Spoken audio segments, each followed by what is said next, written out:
Caribbean Airlines knew it was coming down, the removal of the fuel subsidy that allowed the regional airline to compete unfairly according to its competitors.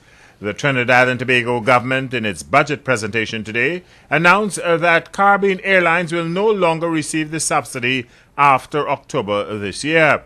Caribbean Airlines had begun, according to its head of corporate communication, Clint Williams, to have the airline sustain itself anyhow. All the numbers that we are crunching, when we talk about our performance for 2013 and whatnot, all the numbers that we are crunching, we are actually looking to do that without that subsidy. So our business model is leaning towards being able to perform viably and sustainably in the absence of that, because it was never the intention that that be a permanent situation.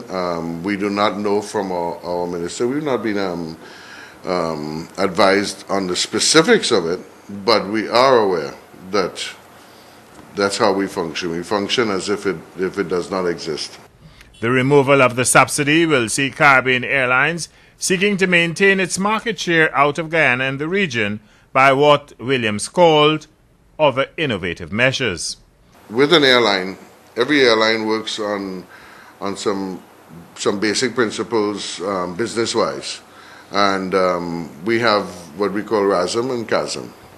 RASM being the revenue per available seat mile, CASM being the cost per available seat mile. So your profitability or your loss minimization, your profitability is based on the intersection of those two. So if you have one cost increasing, fuel, but you have been very aggressively attacking your other costs, you can offset. So you don't necessarily have to look from a price increase to offset that gap. The airline, which has as its major shareholders the governments of Trinidad and Tobago and Jamaica, has been severely criticized for higher than usual fares on some routes in recent time.